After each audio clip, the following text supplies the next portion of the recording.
I have landed on one, and I'm going to put them up in this video. The one downside of this is writing my notes last night for this video, 20 to 1, I thought brilliant. Now, 12 to 1.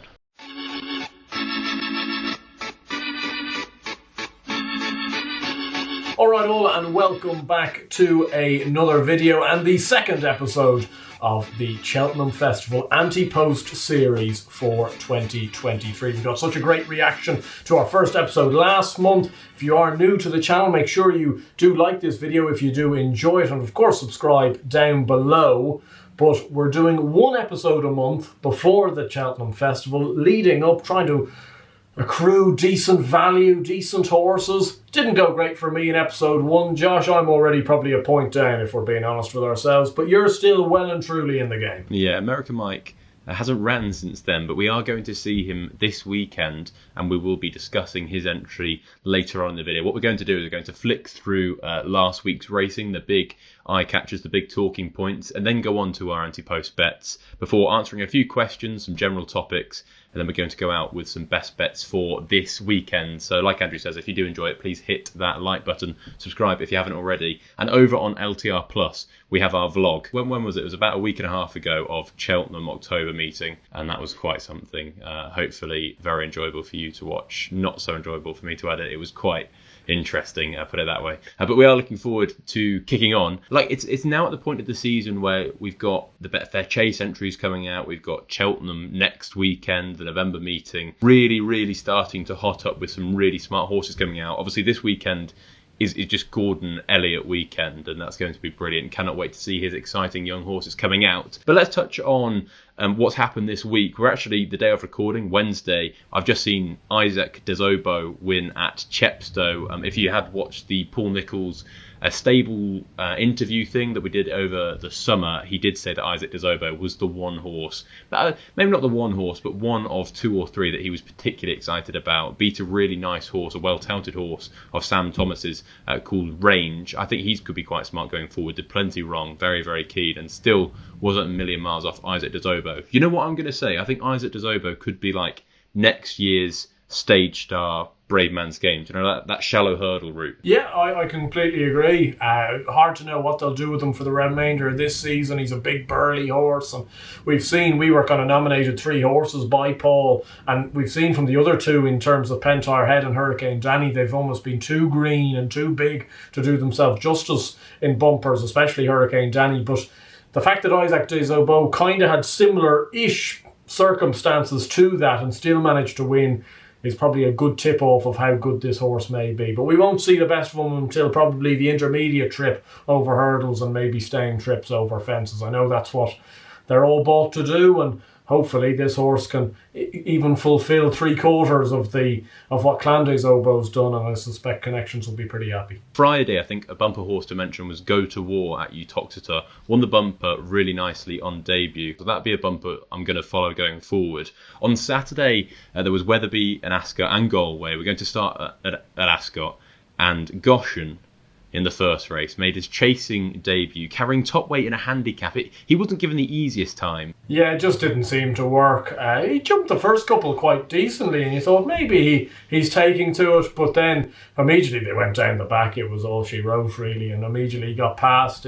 He kind of threw his toys out of the pram. I just don't know why they're trying to reinvent the wheel with this horse. We're always seemingly in need for this horse doing different things. He's on the flat one week, he's at hurdling one week, he's over fences the next week. And I look at a So Royal, say, who has made a career, and made a very good career, of sweeping upgraded races, not ever winning a grade, or I think he's won one grade 1, should I say, over fences.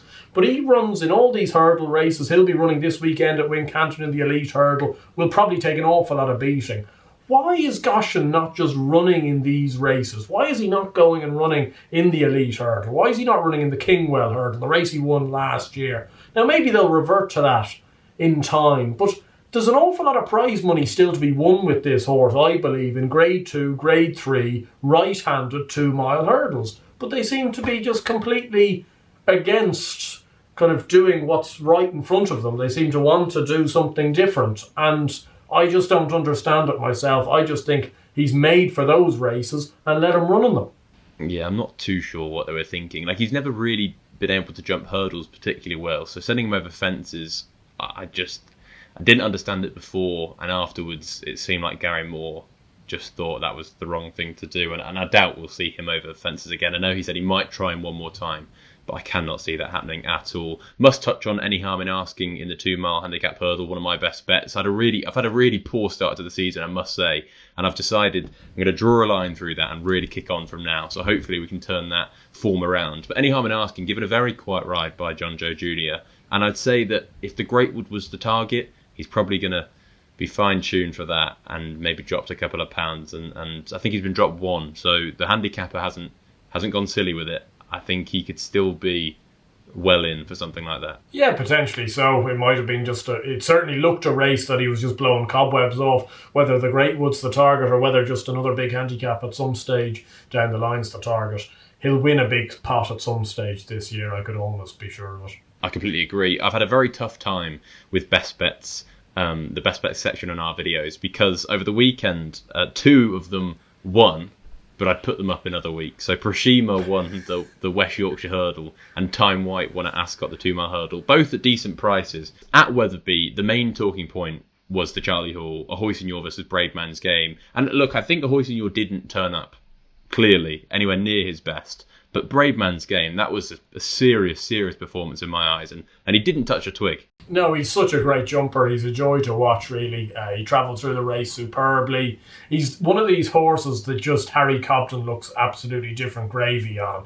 When Cobden, he was on a few at Chepstow today as well that were really slick hurdlers, and he's exactly the man you want in those situations. Now, if you put Harry Cobden on Bardenstown Lad or something, it's all over. Like, he wouldn't have that in him, but he was just brilliant on this horse. Ahoy Senor, yeah, no, he's obviously ran well below form. He was fizzy at Carlisle this time last year where he fell in the Colin Parker on Chase debut, and he obviously came an awful lot forward for that. But this horse cannot win a Gold Cup if he's going to jump like the way he jumps. And that's just seemingly going to be his Achilles heel from now until they somehow manage to get it right. And I just don't see... He doesn't seem to be learning is the thing that would worry me, is that you're hoping another summer on his back, more schooling, all of that he'd have jumped better, and he was just making the exact same mistakes as if it was his first start over fences. In terms of our competition, I got some sweat with Sam Brown coming down to 3 out on the inside. Aidan Coleman, going by the paint. He obviously ran a very good race. I think I got some points for him coming third, Josh, so... more so than you coming fifth anyway, so I'm ahead of you at the moment in those standings. There won't be that case for very long. And Ahoy Senor was disappointing. Looks like they're going to go to the Many Clouds at Aintree next. Seems a fitting next start for him. And Bravemansgame will also go to the King George. That's been the aim all year, and he was spectacular at Wetherby. I think he'll probably come on for that run as well. Let's now look at the King George, because Bravemansgame is a similar price to Allaho. I think Allaho will run. I was speaking to connections of his Cheveley Park at the McCoy Awards, and they were pretty confident that was the target, Allaho, especially with the John Durkan moving forward. It made that a lot more achievable with running in the John Durkan, having a pipe opener, and then going to Kempton for the big one. And I'm not saying the John Durkan isn't a big one, it's a grade 1. But I'd imagine he will come on for the run regardless. Bravemansgame, Allaho, same price. Let's say Allaho runs. He's obviously going to go off shorter. He will be favourite. He might even be odds on. But do you see any world where Bravemansgame beats Allaho if both of them turn up? And all I'm saying is, we know Bravemansgame loves it round Kempton. 3 miles around there is almost his perfect conditions. Right-handed. It's a good jumping test, and it's a very easy 3 miles. Do you see any way that Allaho maybe doesn't like Kempton? Well, he's the solid pick in terms of, he was the solid pick at the start of the season. He was always going to be the horse that's 100% going to run in the race. He's obviously enhanced his credentials by doing what he did in the Charlie Hall, by jumping that well. Look, I think at the way the market is at the moment, if bookmakers were to bring in any type of non-runner no bet like you'd do for the Cheltenham Festival, I think Allaho would be an odds-on shot. I think he'd be 4 to 6 if it was non-runner no bet. So you're taking odds against about Allaho really on just the hope that he gets there. personally speaking, if they both turn up and they both run their race, I just don't see how Allaho gets beat. That being said, Bravemansgame could be a very good second. I would have him well clear of everything else that's in the entries at this stage. I know there's around 20 horses that have been provisionally entered for the race. I think he's well clear of an awful lot of the rest of them. But at the same stage, I think Allaho's just different gravy, really. I think he's one of the best horses we've seen at that type of trip for a long time. And the way he acts around Punchestown would suggest that I don't think Kempton should be of any issue. Over in Ireland on Saturday, there was a couple of nice maiden hurdles that we did mention on last week's video, ones to watch, and they looked like there were some good winners. So what did you make of Sandor Clegane finishing behind 3-car Bragg? Yeah, I think overall you'd be happy enough. Look, he's probably not quite as good as maybe we had once hoped, but at the same stage, you've got to bear in mind that stable have been under a little bit of a cloud this summer, and it was good to see at least this weekend with plenty of those horses running with credit. The likes of Xander, Joy Machan, Mercury Lane all ran with credit. I think the winner's good though, this 3-card Bragg. He'll need a trip in time. Whether he's a horse that may eventually, step up into being an Albert Bartlett horse even this year, I don't know. Obviously he was over 2 miles on Saturday, but he jumped okay, but he's got a big engine. I thought it was a good race. Xander will win plenty of races. Nucky Johnson will win plenty of races in third. And one horse does certainly for everyone watching this to have in the back burner and in the notebook is the fourth in that race, Green Glory for Charles Burns. We've seen it before with Charles Burns. I would be absolutely shocked if this horse doesn't win a big prize at some stage come the back end of the season in a handicap. Gavin Cromwell unleashed probably his most exciting novice hurdler this season, Path de Rue, in the following race. Did you like what you saw there? Yeah, I think you'd have to be. He probably needs to brush up his jumping a little bit, but he travelled very well. And he beat a good yardstick in Gordon's horse. Gordon seems to like it's what unites us. He liked him last year, and I think he likes him going into this race. And he picked him up pretty easily in the end. And to travel in the way he did on soft ground at Galway, stiff finish, I think an awful lot to like. I really like him. I think he could be a potential Grade 1, Grade 2 novice hurdler this year. On Sunday at Galway, Deeply Superficial, who cost an arm and a leg for Gordon Elliott, made her hurdling debut. She was very, very good, I actually thought. And what did you think of her? Again, very similar to you. Jumped well, travelled very well in that ground and put the race to bed pretty impressively. I think Keith Donoghue, if he was having his time again, would maybe want another crack at Law Ella. Got himself kind of boxed into a pocket and then got out too late and ended up being beaten 3 lengths. Battling Bessie probably wants a bit of better ground as well. But it looked a good race on paper and she won it very easily. And you'd think with Davy Russell's interview on Racing TV afterwards that they think an awful lot of this horse. I often think that Warwick is a perfect place for a novice chaser to start off because it's a real jumping test. It's quite sharp, but then there's uphill, good undulations there. And Stage Star made a winning start to life over fences on Tuesday, beating West Cork of the Skeltons. I thought that was a really taking performance, especially when Harry released a bit of rain after the last. He just powered clear. Yeah, you weren't sure coming into the straight, I suppose, how much he was holding on to, and West Cork got quite close to him, but West Cork made a little bit of a mistake at the last, and he really powered away Stage Star, back to what he'd shown maybe at the start of last year, and up to the Cheltenham Hurdle, looked to jump really well, and another very good horse for the owners group. And I know people will have their thoughts about the owners group. I think it's great for a lot of people to be involved in racing, and if they get their enjoyment from having owning a hair of Stage Star, then so be it. I think he's a very exciting horse for owners group connections. And I'd say that the 3 mile Grade 2 that Secret Investor won around Warwick in February, or I think it's the Kingmaker meeting, I think that would be a perfect race. The Leamington Novices meeting, I think that'd be a perfect race for him. Up and trip, I do think he's a 3 miler down the line, and he jumps so well, and he obviously acts well around there. I could definitely see that being one of the targets this season. Now it's time for the Cheltenham Ante Post picks, round 2. Looking back on the first episode, you put up Wrexham at 33-1 for the Albert Bartlett. That didn't go too well, and I put up American Mike at 10-1 for the Ballymore. That's decent. I'm pretty happy about that. Now, episode 2. Last week you teased. You said that it's about time we put winners on the board. We're in November. Please tell me that Cheltenham winner, because I would love to know. Yeah, well, again, you're looking at races where you're trying to find a decent horse at a decent price, that's going to run in the race, that maybe the market looks a little soft. I've come down on one, and I must confess, this is probably one of the strongest ones I've been looking at it for the last couple of weeks, and I've been waiting for this episode. It comes in the Mayor's Chase, and I know there's one or two of you guys in the comments as well that have been quite keen on her chances, and it's last year's third in the race, Scarlet and Dove. Now, she's 12 to 1. That's very generally available with an awful lot of bookmakers, so should be no issue in a lot of people getting on at that type of price. As I say, she was third in the race last year under Brian Cooper. She made a desperate mistake at the last, only got beaten a half length by Ellie May. I think she could have won the race, and when you look at what happened at Punchestown then the time afterwards, where in receipt of a little bit of weight, she absolutely pounded Ellie May by 15 lengths. I obviously looked at a Joseph O'Brien stable tour a couple of days ago. Scarlet and Dove going well. Takes a few runs to get fit, so I wouldn't be concerned if she comes out. I think she's running in a race at Clonmel in the middle of November. If she got beaten that, I wouldn't really mind too much. The plan is going to be March. It's going to be the Mayor's Chase, and you're just looking back from that. So it's good that you know that, injury aside, she's going to be going for the race. And I just look at the market.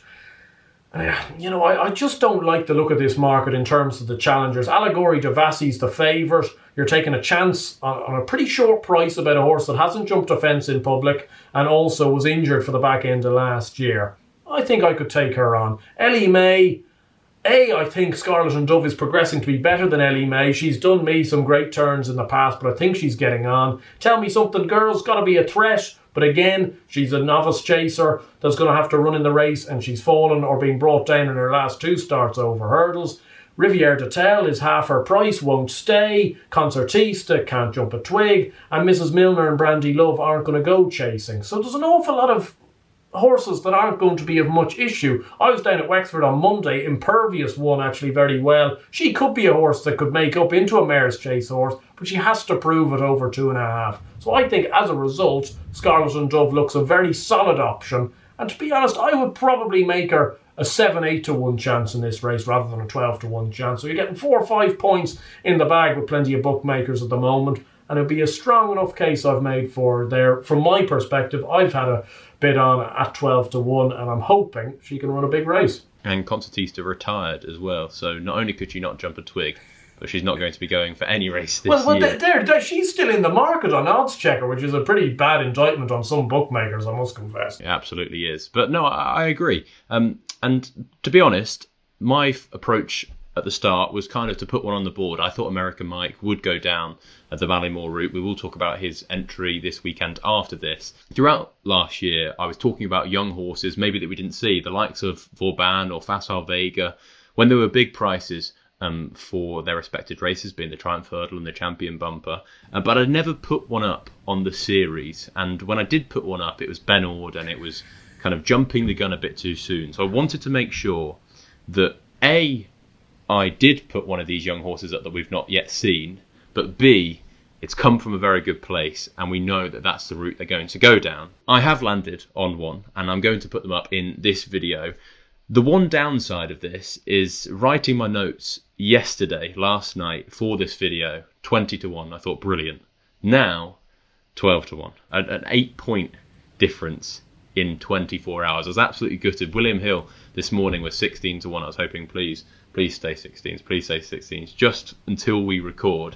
Now, best price 12 to 1, 9 to 1 in places. Absolutely crazy. But it is for the Champion Bumper, and it's a Gordon Elliott and Jigginstown horse, King of Kingsfield. I am going to put him up each way. He's a 4-year-old. He's likely to run on Saturday. I'd say he will run on Saturday. I think the 3 most exciting young horses in Gordon Elliott's yard, I think this is what Gordon would say, would be King of Kingsfield, Jigginstown, Stellar Story, a 5-year-old, Jigginstown. And I'd say Better Days Ahead would be in there as well. He's running on Friday in the bumper there. Traditionally, Gordon Elliott has run his best bumper horse and the Saturday at Down Royal rather than the Friday. We'll get onto that later. But Stellar Story is likely to probably have one run in a bumper and then go hurdling. I tell you what now, I'm going to say this. Stellar Story, I think, could go down an easy work route where it has one run in November, goes to a maiden hurdle, goes to a graded hurdle, and could be really smart and could run in one of those Grade 1 races at the Cheltenham Festival over hurdles. I think Gordon thinks an awful lot of Stellar Story. Better Days Ahead. Now, I don't know if you can read too much into this, but he obviously went for 350 grand after he won his point-to-point. He was a relatively expensive store horse of 43 grand. Not that that comes into it too much. Obviously, there's been some brilliant changing of hands and producing of horses and the work they do in the Irish field. Charlie Post, a good friend of mine, does it over here. It's actually quite exciting to have a horse involved with him. That whole process is fascinating. I don't know too much about it, but I want to learn. But Better Days Ahead actually went off 6-1 in his point to point. And I thought that a horse that eventually sold for 350 grand, going off 6-1 in a point to point, he must not have shown an awful lot at home before. Because usually point to points, a little bit of money would completely change a market. And I'm not sure if I'm reading too much into this, but he went off 6-1. He won well. Nothing's really come out of the race. Gordon Elliott, I think, would definitely say King of Kingsfield works better at home than Better Days Ahead. It might be a case where Better Days Ahead just doesn't show a lot at home and saves it for the race course. But I think at the moment, King of Kingsfield definitely goes the better of the two. We'll see on Friday and Saturday which one is better. This race that he's running on Saturday, Gordon's won every renewal of the race since 2015. He also won the 2013 race. 2018, Malone Road. He was Ante Post favourite for the champion bumper. And I think at the time he was considered better than Envoi Allen before getting an injury before that champion bumper that year. Obviously, Envoi Allen went on to win the race. In 2019, Easy Work won the bumper. He went hurdling, but did finish second in the Ballymore to Envoi Allen. In 2020, Sir Gerhard won it for Gordon. He won the champion bumper, not obviously for Gordon, for Willie, but he was in Gordon's hands for the majority of that year, just a couple of weeks before the festival. In 2021, American Mike, second in the champion bumper last year. So we've got King of Kingsfield, who's likely going to run. I'd say the only way he doesn't is if it's absolutely bottomless. I do think he needs better ground, quicker ground. He's going to be Gordon's number one bumper horse, I think, this year. At 12-1, I'd be willing to take that. Look, if it was 10-1, I wouldn't be putting him up. 12-1 is just about doable for a horse that's never ran before for me to put up in a bumper. I was hoping it'd be bigger. I know a lot of people would say, well, Gigginstown don't like the bumper. I actually think that's completely false. Completely false. In 2015, they ran General Principle and Stonehard. In 2016, they ran Avenir d'Unvi. In 2018, Felix Desgy. In 2019, Abacadabras. In 2020, Darling Daughter. For a race that they don't like, they have an awful lot of runners. So I don't think it's down to Gigginstown not liking the race. I'd say they don't love it. But if one of the trainers, Willie or Gordon, has one that they really like and they want to send to the champion bumper, I think they will overrule that decision. And I would say that if Gordon Elliott turns around to Michael and Eddie O'Leary and says, look, King of Kingsfield is my best bumper horse this year, I want to send him to the champion bumper, I'd say they're not going to stop him. King of Kingsfield, 12-1 for the champion bumper, I think is a decent bet. I hope, I pray that come Sunday morning, he's going to be a single figure favourite for the race. And I'm going to take a chance that King of Kingsfield could be pretty smart. What do you make of that? Yeah, makes a very compelling case. Look, you've told me about a couple of whispers about this horse in the last couple of weeks, and things seem to be going very well for him. And you'd like to think, I think Gordon Elliott scares off an awful lot of people at this Down Royal meeting at this stage. You only have to look at the entries for Friday, so this horse mightn't even have to beat too much. But if he wins, and if he wins anyway impressively by a couple of lengths plus, he's going to shorten in price. He's going to be half the price. He's going to be 6-7-1. Whether that's a fair reflection of his chance or not, I don't know, but I think that will be the case. Better Days Ahead, I think, has got a big reputation because of connections, because of the price. But I'm not sure he goes the best of his bumper horses at home. I did actually do a competition over on Let's Talk Racing Twitter. I do go and follow that if you want to enter more competitions. And I said, if you can guess the selection of mine for this video, we'll give you a free 20 quid for this weekend. And there was actually a few that put King of Kingsfield up. I thought, God, I'm awfully predictable. But Arsenal Lucas was one of those. Lucas Lavin 4. If you message us over on Twitter, free 20 quid on anything you fancy, or you can have 20 quid on King of Kingsfield for the champion bumper. But let's talk about a few big topics, Andrew. American Mike, starting over 2 miles 6 furlongs in a maiden hurdle. He's actually working with Fury Road at home. Do we think that the Bartlett could be his aim, or is this just a nice starting point? Because he's going to have to beat a good horse, and let's be clear about it. Yeah, no, he is, and let's be clear about it. If he manages to get back to some of his bumper form from a few years ago, we'll have a decent chance. But I think people are reading a little bit too much into this, Josh, really. Suddenly every man and dog on Twitter doesn't rate American Mike after he's now been entered for 2 miles 6. The amount of tweets I've seen, well, I didn't actually ever really like him last year, and yet he was every man and dog's horse for last year's bumper. I don't know what people want to say. He ran a very good race in the champion bumper. He was obviously maybe a little bit over the top at Punchestown, and also you have to look at that Punchestown race. An awful lot of horses underperformed, maybe because of the ground, maybe because of long hard seasons, but you had the likes of Xander Clegane, Carnfunnock, Ocean and Mercy all ran absolutely deplorable races in that race. And they're not that bad, and they were all beaten 60, 70 lengths, so I think you can forgive that. I think hopefully he'll rock out in front and maybe pop away and show some decent hurdling experience. The good thing about 2 mile 6 is he's going to have to take on more hurdles, I think, and that's good for match practice. It's good for where he's going to come down to. And really, other than the fact that right at the last minute they changed their minds on Ginto, this is the race Ginto won and this is the race Ginto was going to go for. I just think as well, another thing to bear in mind with Gordon Elliott is Gordon now has a deplorable record and bad memories of the Albert Bartlett with his good horses. He ran Death Duty in it many years ago, who obviously was disappointing. He unseated at the last, was never quite the same horse. Obviously, what the poor thing that happened to Ginto last year. I just think whether he may have a few scars. The Albert Bartlett's a tough old race for a young horse, and I just can't believe, if he believes American Mike is his top novice hurdler, his number one novice hurdler, I just don't see any way that he's going to rock up in an Albert Bartlett. I completely agree, and I think people would be interested, given they're putting him up for the Ballymore.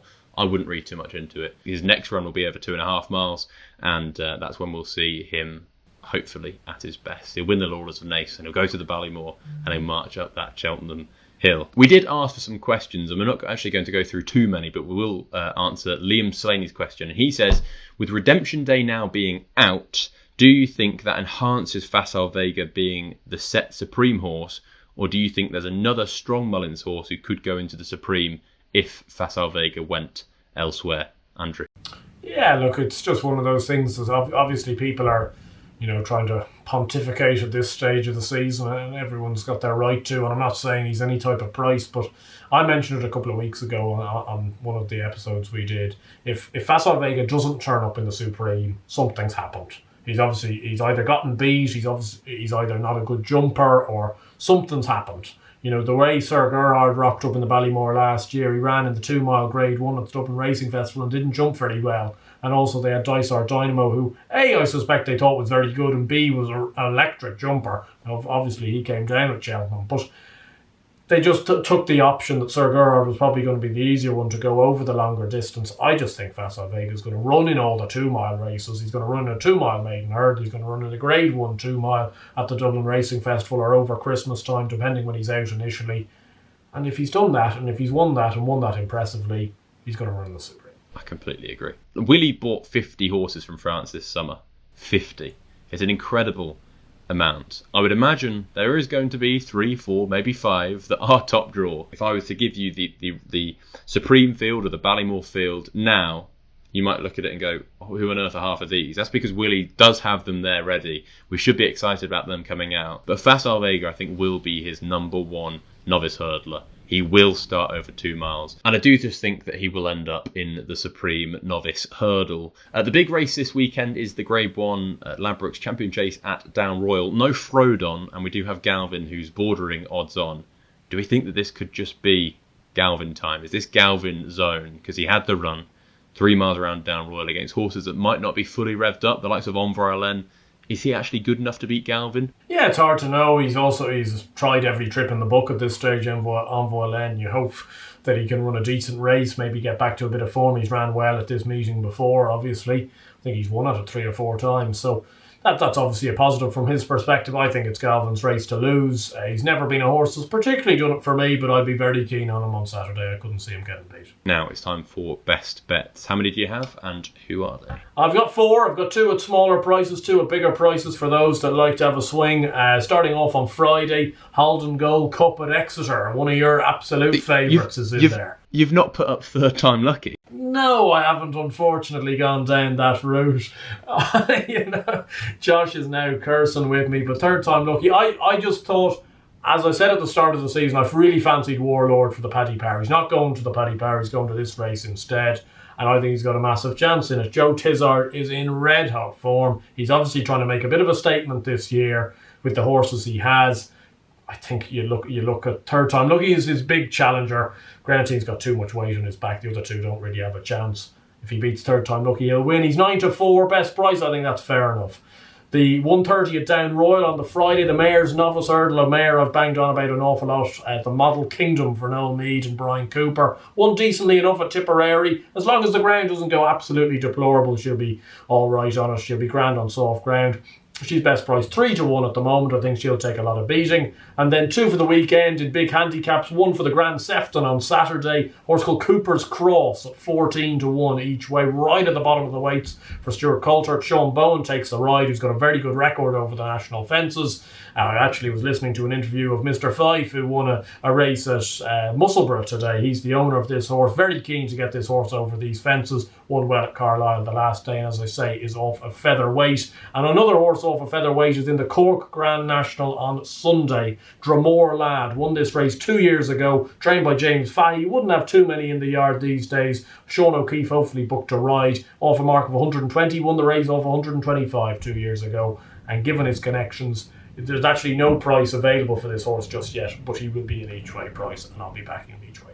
4 best bets for Andrew over the weekend. Now look, I'm going to put my hands up. I've not been in great form leading up to this point, but this is where the tide turns, fingers crossed. And my 2 best bets for tomorrow, actually, the day of recording, in the 1250 at Newbury, I quite like Castel Gandolfo. I'm willing to go there again. He's 10-1 with Bet365. He was dropped £2 for his run at Cheltenham. I think that this is a weak race. And Liam Harrison's booked on Castel Gandolfo. And there's 2 in it. I think Jack Hogan rides, another one for Fergal. I actually would have said that Liam would have definitely had the choice being number 1 conditional in the yard. And he's clearly stuck with Castel Gandolfo. I think that he's got a great chance at 10-1 each way. And he'll be considerably shorter on the day. In the 342... tomorrow at Newbury, I like 1-4 Joe Tizard, and that is striking a pose at 9-2. Brilliant record, fresh, and I wasn't sure he saw out 3 miles at the back end of last year. Back over 2.5 miles, he's much better over that trip. Like you say, the Tizard's in red hot form. Brendan Powell takes a ride. I think he'll take a good bit of beating at 9-2. Fingers crossed. My second best bet for this weekend would be Jungle Pros in the 12:55 3-mile handicap hurdle at Down Royal on Friday. Betting forecast suggests she could be around the 11-2 mark. I think if she's anything bigger than 7-2, 4-1, I'll be having a nibble. She came over from Nick Gifford, took 1 run to get her right, and then she absolutely dotted up in a 3-mile handicap hurdle on her next start. She's gone up £12 for that, but I still think there's plenty more in hand. She runs off 97. I think she could be winning, and could be winning plenty, actually, over the coming months. And on Saturday in the 12:40 at Wincanton, the main best bet would be Sabrina over 2.5 miles in the mare's handicap hurdle. This has been the target, a brilliant return to action.